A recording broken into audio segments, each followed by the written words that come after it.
2024 के पहले 4 महीनों में हमारे देश में 7,40,000 साइबर क्राइम कंप्लेंट्स दर्ज हो चुकी हैं। Investment scam, sextortion, digital arrest और दूसरे फ्रॉड से करीबन 1,800 करोड़ रुपए लूटे जा चुके हैं सिर्फ जनवरी और अप्रैल के महीनों के बीच में।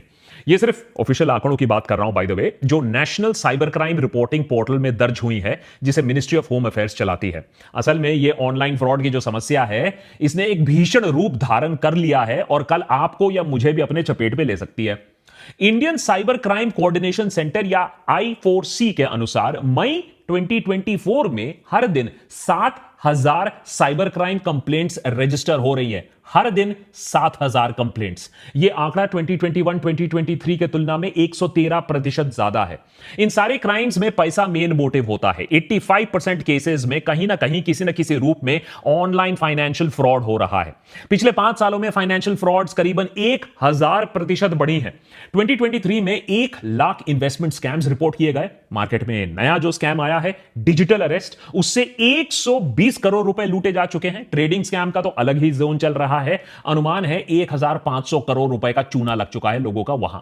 और एक बार ऑनलाइन स्कैम में आपका पैसा गया तो मिलना वापस बहुत ही मुश्किल होता है। 10% से भी कम केसेस में पुलिस आपकी मदद कर पाती है, आपका पैसा लौटा पाती है। शायद इसीलिए और शर्म के मारे बहुत सारा ऑनलाइन फाइनेंशियल फ्रॉड जो हो रहा है हमारे देश में, उसे रिपोर्ट भी नहीं किया जा रहा है। यह फ्रॉड्स अक्सर हमारी लापरवाही की वजह से भी होता है। जैसे कि व्हाट्सएप पर लिखा शब्द जो होता है, हम उसे भगवान का उपदेश मान लेते हैं कि व्हाट्सएप पर लिखा है, ठीक ही लिखा होगा।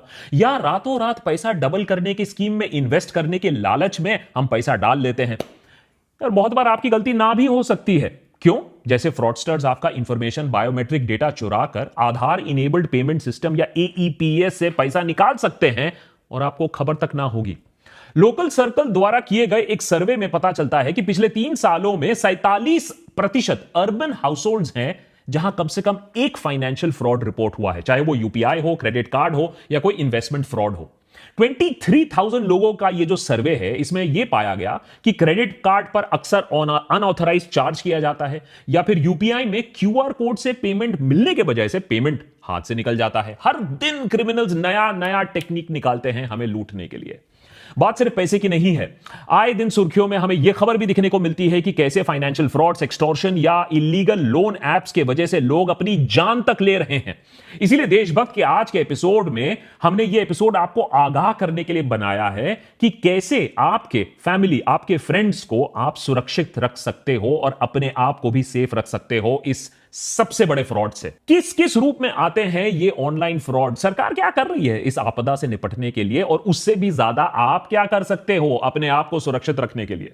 बड़े बड़े फ्रॉड्स में नेता, बिजनेसमैन, टैक्स पेयर का पैसा खा जाते हैं, लेकिन ये जो ऑनलाइन फ्रॉड है ना, उससे भी ज्यादा खतरनाक है। ये फ्रॉडस्टर्स आपके बैंक बैलेंस को, आपकी इज्जत को, आपकी जिंदगी तक को खा जाएंगे और डकार तक नहीं लेंगे। और इसीलिए इसे आप रोक सको, आप लोगों को आगाह कर सको, हमने इस वीडियो को एकदम कॉपीराइट फ्री बनाया है। आप इस वीडियो को शेयर करो, डाउनलोड करो, रीअपलोड करो, कोई प्रॉब्लम नहीं है। बस अपने फैमिली, अपने फ्रेंड्स को आगाह करो कि यह देश का सबसे बड़ा स्कैम बन चुका है। देशभक्त की पूरी टीम ने बहुत टाइम लगाकर इस एपिसोड में रिसर्च किया। 6 ऐसे लेटेस्ट या एवरग्रीन ऑनलाइन फ्रॉड्स का पता लगाया जिसके शिकार आप और मैं दोनों हो सकते हैं, और 6 ऐसे सिक्योरिटी मेजर्स के बारे में भी हम बात करेंगे इन अटैक से बचने के लिए। लेकिन उससे पहले आपको यह समझना होगा कि फ्रॉडस्टर्स आज सिर्फ जामतारा में कहीं कोने में बैठकर आपको फ्रॉड करने की कोशिश नहीं कर रहे हैं। आज डिजिटल फ्रॉडस्टर्स बहुत ही केपेबल, टेक्नोलॉजिकली बहुत ही नॉलेजेबल और शातिर क्रिमिनल्स बन चुके हैं। अगर आपके साथ कभी भी फाइनेंशियल फ्रॉड हुआ है तो आप चुप मत बैठो, क्योंकि यही चुप्पी क्रिमिनल्स को और हौसला देती है। अच्छे से अच्छों को इन क्रिमिनल्स ने फांसा हुआ है अपने लेटेस्ट डिजिटल अरेस्ट स्कैम में। मिलिए SP ओसवाल से, chairman and managing director of Vardhman group. आपको लगेगा कि अरे इतना पैसा इनके पास, इतना तजुर्बा है। 82 साल की उम्र में ओसवाल साहब को कोई बुद्धू तो बना नहीं सकता है, लेकिन इनके साथ हुआ 7 करोड़ रुपए का फ्रॉड। जब एक गैंग ने इनके ऊपर एक फेक केस किया, एक फेक वर्चुअल कोर्ट रूम में fake chief justice of India DY Chandrachud के साथ केस की सुनवाई कराई, फेक डॉक्यूमेंट्स क्रिएट करवाए और ओसवाल को 2 दिन तक डिजिटल अरेस्ट में रखा। सुप्रीम कोर्ट से जो फेक डॉक्यूमेंट्स आए, जो ओसवाल को भेजे गए थे उनमें सुप्रीम कोर्ट का एम्बलम, उसका बार कोड, उसका डिजिटल सिग्नेचर सब एकदम असली कोर्ट डॉक्यूमेंट से मेल जोल खाते थे। ओसवाल ने नोटिस का पालन करते हुए अलग अलग अकाउंट्स में 7 करोड़ रुपए जमा कर दिए। चलो, बिजनेसमैन को उल्लू बनाया, लेकिन साइंटिस्ट को भी। मध्य प्रदेश के इंदौर में डिपार्टमेंट ऑफ एटॉमिक एनर्जी में काम कर रहे साइंटिस्ट को फ्रॉडस्टर्स ने डिजिटल अरेस्ट किया, 71 लाख रुपीस उनसे लूट लिया। नोएडा में 79 साल के रिटायर्ड मेजर जनरल के साथ भी यही हुआ। 5 दिनों तक डिजिटल अरेस्ट, 2 करोड़ रुपए उनसे ऐंठ लिए गए। नोएडा में ही एक डॉक्टर पूजा गोयल को फ्रॉडस्टर्स ने डिजिटल अरेस्ट किया, इस आरोप में कि उनके नंबर से अश्लील वीडियो सर्कुलेट हो रहे हैं। 60 लाख रुपए उनसे भी ऐंठ लिए। तो एक बात तो क्लियर है कि फ्रॉडस्टर्स कोई स्पेसिफिक किसी को टारगेट नहीं कर रहा है, कोई टीजी नहीं है। सीनियर गवर्नमेंट ऑफिसर हो सकता है, रिटायर्ड गवर्नमेंट ऑफिशियल हो सकते हैं, बिजनेसमैन, डॉक्टर, यहां तक कि पीजी स्टूडेंट्स तक को बख्शा नहीं गया है इन ऑनलाइन स्कैम से। फॉर एग्जाम्पल, अहमदाबाद में 27 साल की महिला को सेंट्रल एजेंसीज के अफसरों ने फोन कर कर बताया कि उनके नाम का एक पार्सल है जिसमें ड्रग्स पाए गए हैं और उनके खिलाफ एक्शन होने वाला है। डिजिटल अरेस्ट के दौरान एक सीबीआई ऑफिसर ने उन्हें अनड्रेस करने को कहा, जिससे उनके बर्थ मार्क्स को आइडेंटिफाई किया जा सके। साथ ही साथ उनके सारे पैसे फ्रॉडस्टर्स ने ट्रांसफर करवा लिए। तो इतना कॉन्फिडेंस आ चुका है आजकल ये ऑनलाइन फ्रॉडस्टर्स में। डिजिटल अरेस्ट उस साइबर क्राइम टेक्निक का नाम है जहां फ्रॉडस्टर्स वीडियो कॉल के जरिए लॉ इन्फोर्समेंट एजेंसी के अफसर बन के आपके सामने आते हैं। आपका क्राइम कुछ भी हो सकता है, लेकिन 2 बहुत कॉमन क्राइम्स आजकल हमें दिखने को मिलते हैं। आपके नाम का पार्सल, उसमें ड्रग्स मिला है, या फिर आपके नाम से रजिस्टर्ड मोबाइल फोन जिससे इलीगल काम हुआ है, फिरौती हुआ है, टेररिज्म हुआ है, या ऑब्सीन मटेरियल सर्कुलेट हुआ है आपके नंबर से जो आधार से लिंक्ड है। अगर विक्टिम इस बात को मान लेता है तो फेज 2 डिजिटल अरेस्ट, जहां आपको अपने घर में कैद कर दिया जाता है और आपको अपने डिवाइस के सामने होना होता है। आपके डिवाइस का कैमरा बंद नहीं किया जा सकता है। बेसिकली आइडिया फ्रॉडस्टर्स का यह है कि आपको इंटेरोगेट करेंगे और आप किसी से हेल्प नहीं ले सकते हो क्योंकि आपको कैमरा के सामने बैठना है।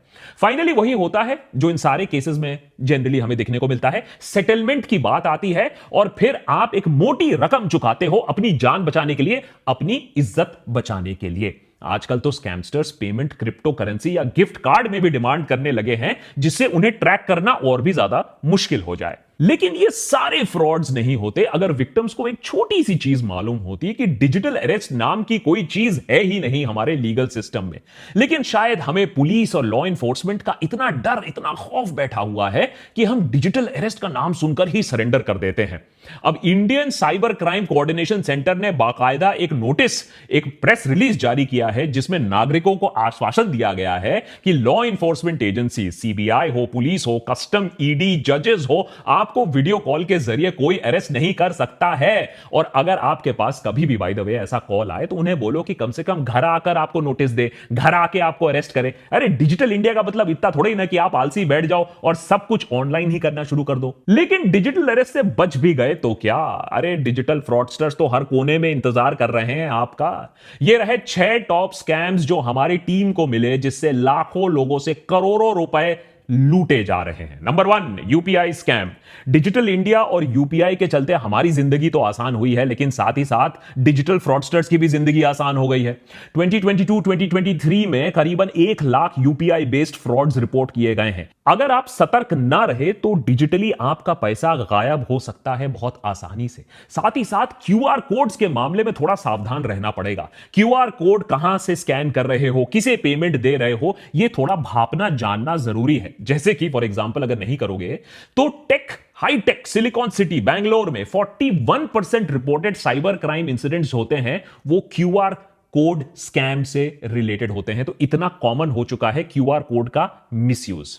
Number 2, sextortion. बहुत ही भयानक रूप है हमारे टेलीकॉम रेवोल्यूशन और सस्ते मोबाइल फोन और सस्ते डेटा रेट्स का। स्कैमर्स लोगों को वीडियो कॉल करते हैं। बहुत बार अनजाने में लोग ऐसा अननोन नंबर से फोन उठा लेते हैं। दूसरे एंड में एक महिला अश्लील हरकतें करते पाई जाती हैं। जब तक आपको समझ में आता है कि यह मामला कुछ गड़बड़ है, तब तक आपकी वीडियो बन चुकी होती है अश्लील हरकतें करते हुए। उसके बाद हमारी सदैव तत्पर पुलिस से आपको एक फोन आता है कि आपके खिलाफ ऑब्स्सेनिटी का केस दर्ज हो गया है और आपको अरेस्ट किया जा सकता है। सबूत के दौर पर आपका अश्लील वीडियो इस महिला के साथ आपके सामने पेश किया जाता है। इस समय इंसान ठंडे दिमाग से यह नहीं सोचता है कि हमारी पुलिस इतनी तत्पर कब से हो गई। अगर यह सच में ऐसा होता तो हमारा देश तो सेफेस्ट कंट्री फॉर वुमेन होता पूरी दुनिया में। फिलहाल इज्जत और नाक बचाने के लिए हम मामले को सेटल कर देते हैं पैसा देकर। आप भी खुश, स्कैमस्टर भी खुश।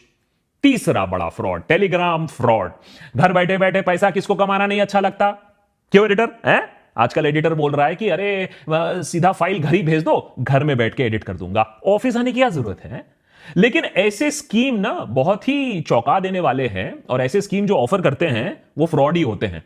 पहला होता है व्हाट्सएप पर आपको एक जॉब ऑफर आता है। उसके बाद टेलीग्राम ग्रुप में आपका नाम ऐड कर दिया जाता है, जहां आपको बिग बॉस की तरह अलग अलग टास्क दिए जाते हैं, जैसे सोशल मीडिया प्लेटफॉर्म्स पे जाओ, वीडियो को देखो, व्यूज बढ़ाओ, लाइक करो वीडियोस को।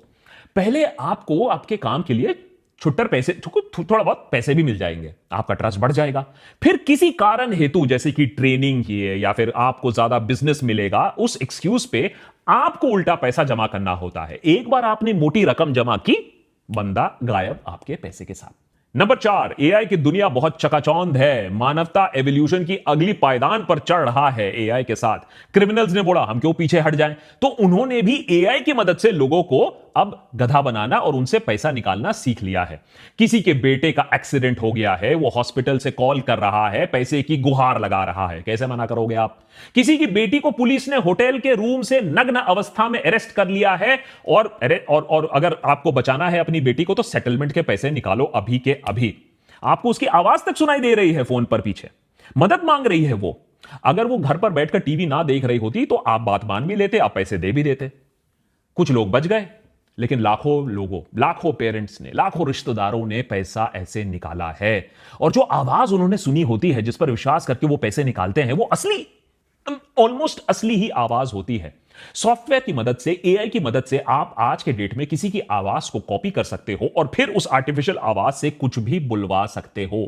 मिशन इंपॉसिबल में टॉम क्रूज ये सालों से करते आए हैं, लेकिन अब क्रिमिनल्स रियल लाइफ में ये कर रहे हैं एआई की मदद से, और आपको लूट रहे हैं। Number 5, link based cheating. देखिए, हर स्कैम को एआई की जरूरत नहीं है, कटिंग एज टेक्नोलॉजी की जरूरत नहीं है। कभी कभी हमारी जो कमजोरी होती है, फ्रॉडस्टर्स के लिए सबसे बड़ा वरदान वही होता है, ह्यूमन वीकनेस। जैसे हमारा लालच। सबको चाहिए एक फ्री में प्राइज, और व्हाट्सएप पर जो कुछ आता है वो तो 100% ट्रू होता है। तो व्हाट्सएप पर आ गया एक लिंक, आपने उस लिंक को क्लिक कर लिया और लिंक में मिला आपको एक शानदार प्राइज। फ्री। बस फ्री सुनकर आपकी तो लार टपक गई। अब ये फ्री प्राइस के लिए आपको थोड़े डिटेल्स भरने, आपका एड्रेस भरना है, आपका आईडी प्रूफ भरना है, और कभी कभी प्राइस इतना बड़ा हो सकता है कि उसके लिए आपको अपना सारा बैंक डिटेल भरना हो, थोड़ा टैक्स का पैसा देना हो, शिपिंग का फी भी भरना हो। ये सारा पैसा आपने दिया, प्राइस आपको कभी मिला नहीं, और पैसा जो था वो भी निकल गया। और अगर ज्यादा अनलकी हुए तो बैंक का पासवर्ड भी दे दिया, तो बैंक अकाउंट भी खाली। Number 6, OTP scam. सरकार ने स्कैम्स को रोकने के लिए और आपको बचाने के लिए 2FA बहुत जगह कंपलसरी कर दिया है। 2FA यानी टू फैक्टर ऑथेंटिकेशन, यानी आपके फोन पर ओटीपी के बिना कुछ भी प्रोसेस नहीं होगा। अब फ्रॉडस्टर्स फिर से एक कदम आगे, ओटीपी के पीछे पड़ जाते हैं, उसे निकालकर आपके बैंक अकाउंट, डिजिटल वॉलेट्स और दूसरे सेंसिटिव इंफॉर्मेशन को एक्सेस करने की कोशिश करते हैं। इसीलिए वो आपको आपके फोन में बैंक अकाउंट रिप्रेजेंटेटिव बनकर आ जाते हैं, ई कॉमर्स साइट ऑपरेटर बनकर आ जाते हैं, अक्सर सरकारी अफसर बनकर आपको फोन कर देते हैं। अब आप ये नहीं सोचते हो कि सरकारी दफ्तर में अफसर ना मिला, लेकिन सरकारी अफसर आपको फोन पर आकर आपसे सारी इंफॉर्मेशन ले रहा है? आप भी दे देते हो, हाँ ठीक है सरकारी अफसर है, बिना सोचे समझे आपने ओटीपी दिया और आपके पैसों का हो गया स्वाहा। इन स्कैम से आपका कितना नुकसान हो सकता है, देश के नागरिकों का कितना नुकसान हो सकता है, आप सोच भी नहीं पाओगे। फॉर एग्जाम्पल मैं आपको बताता हूं, 2014 से लेकर 2023 के बीच में इंडियन बैंक्स में 65,000 फ्रॉड केसेस डिटेक्ट किए गए। 4.65 लाख करोड़, जी हां 4.65 लाख करोड़ का घपला हुआ करीबन 10 सालों में। आज बैंकिंग रेगुलेशंस और सॉलिड हो रही हैं तो ये स्कैम्स थोड़े कम हो रहे हैं, लेकिन उधर डिजिटल फ्रॉड्स और भी ज्यादा बड़े हो रहे हैं। तो सोचिए 5 लाख करोड़ तक हम बात कर रहे हैं, पोटेंशियल है ऐसे स्कैम्स का। तो सरकार इस सब मामले में क्या कर रही है? देखिए, गंभीरता तो है सरकार की तरफ से, ऐसी बात नहीं है, सरकार रिकॉग्नाइज कर रही है ये एक प्रॉब्लम है, लेकिन ग्राउंड पर एक्शन इतना नहीं है कि फ्रॉड्स कम हो जाए या फ्रॉडस्टर्स के दिलों में कोई खौफ हो। सरकार ने एक ऑनलाइन सस्पेक्ट रजिस्ट्री लॉन्च की है जिसमें 12 लाख साइबर क्रिमिनल्स का डेटा स्टोर्ड है। इस रजिस्ट्री को states, union territory, central investigating agencies, intelligence agencies इस्तेमाल कर सकती हैं साइबर क्राइम को कंट्रोल करने के लिए। उधर national cyber crime reporting portal NCRP के जरिए साइबर क्राइम रिपोर्टिंग और रेजोल्यूशन को बेहतर बनाने की कोशिश की गई है। एनसीआरपी को अभी हर दिन 67,000 कॉल्स आती हैं साइबर क्राइम रिलेटेड क्वेश्चन से। तो सोचिए, लोगों में भी इतना डर है अभी कि इस हेल्पलाइन में लोग फोन करके पता लगा रहे हैं कि उनके साथ भी फ्रॉड हुआ है या नहीं। और Indian cyber crime coordination centre I4C ने अभी तक 2,800 करोड़ डिफ्रॉडेड मनी है, ये जो स्कैम्स का पैसा है, ये वापस दिया है करीबन 8.5 लाख विक्टिम्स को। तो कहीं ना कहीं एक शुरुआत की गई है, लेकिन इस शुरुआत से ज्यादा कुछ नहीं हो पाएगा जब तक ना आप इसमें साथ दोगे। कैसे? सबसे पहले तो आप एक काम करो, अगर आपके साथ कभी भी साइबर क्राइम हुआ है तो आप इमीडिएटली इसे रिपोर्ट करो। www.cybercrime.gov.in ये एक ऑफिशियल पोर्टल है जहां आप इसको रिपोर्ट कर सकते हो, सरकार आपकी मदद कर सकती है। आप 1930 पर फोन कर सकते हो, नेशनल साइबर क्राइम हेल्पलाइन है। लेकिन किंतु परंतु अगर आप चाहते हो कि बात रिपोर्टिंग तक ना आए, बात सरकार तक ना पहुंचे, फिर बात गुहार तक ना आए कि भैया आप बोलो कि मेरा पैसा किसी तरीके से लौटा दो, तो आपको ही चौकस रहना होगा। हाल ही में एक खबर वायरल होती है। मुंबई में एक ऑटो में एक पुलिस ऑफिसर घुस आता है सडनली और एक महिला से 50,000 रुपए की मांग करता है। महिला का गुनाह क्या है कि वो ऑटो में बैठकर वेप कर रही थी। देखिए, स्मोकिंग वेपिंग तो वैसे में अच्छी बात नहीं है, लेकिन सवाल यह है कि यह बिना यूनिफॉर्म का ऑफिसर कौन है, 50,000 का डिमांड क्यों कर रहा है। महिला ने सोचा कुछ तो गड़बड़ है, ये ऑफिसर नहीं है। उसने वीडियो बनाना शुरू कर दिया और वीडियो बनते देख पुलिस वाला वो भाग निकला। अब खबर यह आ रही है कि उस पुलिस वाले को अरेस्ट कर लिया गया है जो फेक ऑफिसर था।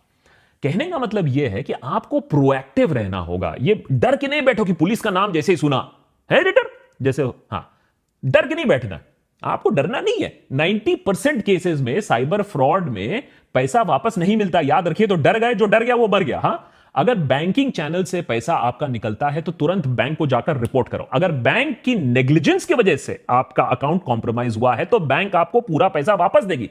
लेकिन याद रखिए, अगर अनऑथराइज्ड ट्रांजैक्शन 7 दिन बीत चुके हैं और उसके बाद जाकर आपने रिपोर्ट किया तो बैंक की लायबिलिटी काफी कम हो जाती है। फिर बैंक की पॉलिसीज ही काम आएंगी, सरकार आपको वहां मदद नहीं करेगी। तो सबसे पहले तो चौकस रहना होगा ट्रांजैक्शन को लेकर, अगर आपके ऊपर कोई धमक रहा है उसको लेकर। Point number 2, prevention is the best cure. अरे सीधा सीधा प्रिवेंशन करो। Have an apple a day. किसी अननोन मैसेज को मत खोलो, अनसोलिसिटेड लिंक को क्लिक मत करो, अननोन वीडियो कॉल को मत उठाओ, और जो बैंक ट्रांजैक्शंस हैं उन्हें हमेशा डबल चेक करके अप्रूव करो।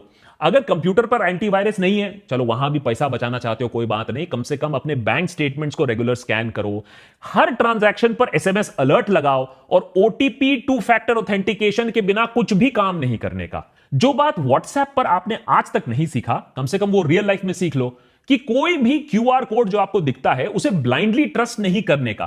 कोई भी पेमेंट लिंक जो आपको दिखता है उसे ब्लाइंडली पे नहीं करने का। किसी भी पेमेंट जहां दे रहे हो, देखो किस गेटवे को इस्तेमाल कर रहे हो, किस सॉफ्टवेयर को इस्तेमाल कर रहे हो, और मल्टी फैक्टर ऑथेंटिकेशन का आप इस्तेमाल करो। जैसे कि आप में क्रेडिट कार्ड में भी अगर ओटीपी है तो उसको इनेबल करो।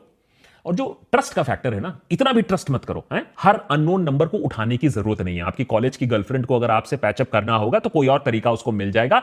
हर कॉल उठाने की जरूरत नहीं है। उठाओगे तो फिर आपका भी डिजिटल अरेस्ट हो जाएगा। और अगर पार्सल में ड्रग्स निकले तो इमीडिएटली फोन काटो और जिस कंपनी से वो फोन आया था ड्रग वाला, उस पार्सल कंपनी को खुद फोन करो और पता लगाओ कि कहां भैया तुम्हारा थाईलैंड में ड्रग पकड़ा गया है। सरकार इतने सालों से हर चीज के लिए आधार मांगती आई है। बर्थ से लेकर डेथ सर्टिफिकेट के लिए, बैंक अकाउंट खोलने से टॉयलेट जाने के लिए आधार की जरूरत होती थी। लेकिन अब नया फॉर्मूला यह है कि आपको अपना आधार नहीं दिखाना है। जी हां, पहले दिखाना था, अब आपको नहीं दिखाना है, क्योंकि आपका आधार नंबर से ही आपके ऊपर फ्रॉड हो सकता है। तो जितना अपना डेटा प्रोटेक्ट कर सको उतना डेटा प्रोटेक्ट करके रखो। और जितना अपना पर्सनल इंफॉर्मेशन है, अपना फैमिली इंफॉर्मेशन है, हर चीज इंस्टाग्राम पे डालने की जरूरत नहीं है। थोड़ा सा अपने जो प्राइवेट इंफॉर्मेशन है उसे कंट्रोल में रखो, क्योंकि फ्रॉडस्टर्स ये भी देख रहे हैं कि आपका बेटा कब बाहर जा रहा है, कब छुट्टी पे जा रहा है, और फिर आपके पास आएगा पुलिस से फोन। नंबर 4, थोड़ा सा अवेयर होने की जरूरत है। मुश्किल है, लेकिन अगर बिग बॉस के घर में क्या हो रहा है ये आपको खबर है, तो टेक्नोलॉजी की दुनिया में भी क्या हो रहा है उसी खबर आपको रखनी पड़ेगी। प्रॉब्लम यह है कि हर दिन फ्रॉडस्टर्स नए नए तरीके खोज रहे हैं। अब हमें तो अपडेटेड रहना होगा। For example, SIM swap scam, ये क्या होता है? इससे हैकर्स आपके सिम को रिमोटली डुप्लीकेट कर सकते हैं और आपका सारा इंफॉर्मेशन चुरा सकते हैं। इसीलिए रेगुलर पासवर्ड चेंज करना भी एक वाइटल सिक्योरिटी टूल है। ओटीपी स्कैम से भी जरूर आपको बचना चाहिए कि ये जो आपका जो पर्सनल फाइनेंशियल डिटेल है कभी फोन पर नहीं शेयर करना। कोई अगर आपको कॉल कर रहा है, मैसेज कर रहा है, अपने बैंक का ऑफिशियल बोल रहा है, सरकारी ऑफिशियल बोल रहा है, तो ऑफिशियल चैनल के थ्रू जाओ, ऑफिशियल वेबसाइट के थ्रू जाओ। फोन पर जो बोल रहा है उसे मत बिलीव करो और कभी भी अपना ओटीपी किसी को मत दो। लास्टली, जो शेडी एप्स हैं ये एक नया चीज बन रहा है, क्योंकि हम सोचते हैं कि ऐप इंस्टॉल कर लेंगे, किसी ने मेहनत से ऐप बनाया होगा तो ठीक ही होगा, लेकिन ऐसे एप्स इंस्टॉल मत करिए। ओनली ऑफिशियल एप्स इंस्टॉल करिए। ऐप स्टोर, प्ले स्टोर में जिसकी अच्छी रेटिंग हो, कोई अननोन ऐप को मत इंस्टॉल करिए, क्योंकि एक बार आपने ऐप इंस्टॉल कर लिया अपने फोन पर तो वो बहुत सारी परमिशंस ले लेता है, कैमरा से लेकर, माइक से लेकर, आपके दूसरे पासवर्ड से लेकर।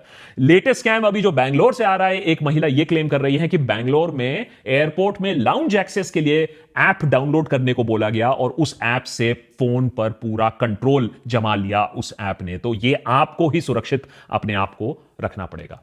जैसे कि मैंने एपिसोड के शुरुआत में बताया, ये एपिसोड बिल्कुल कॉपीराइट फ्री है। आप इसे डाउनलोड करिए, आप इसे शेयर करिए, आप इसे रीअपलोड करिए, मुझे फर्क नहीं पड़ता है, लेकिन अपने फ्रेंड्स, अपने रिलेटिव्स को यह बात समझाइए कि यह देश का बिगेस्ट फ्रॉड है। 2G कोलगेट से आपका बैंक अकाउंट कम से कम नहीं जा रहा था, यह उससे भी बड़ा फ्रॉड है जिससे आपका बैंक अकाउंट, आपकी इज्जत, आपकी रेप्यूटेशन और कुछ लोगों की जिंदगी तक जा चुकी है। So please be safe. और अगर ऐसे ही और भी एपिसोड्स आपको देखने हैं, as a matter of fact हमारे मेंबर्स ने ही बताया कि एक ऐसे एपिसोड की जरूरत है जहां लोगों को आगाह किया जाए, तो और ऐसी कौन कौन सी चीजें हैं जिनके बारे में लोगों को पता होना चाहिए जो मेन स्ट्रीम मीडिया कवर नहीं कर रही है, हमें जरूर बताइए। देशभक्त पर हम उसे जरूर कवर करेंगे।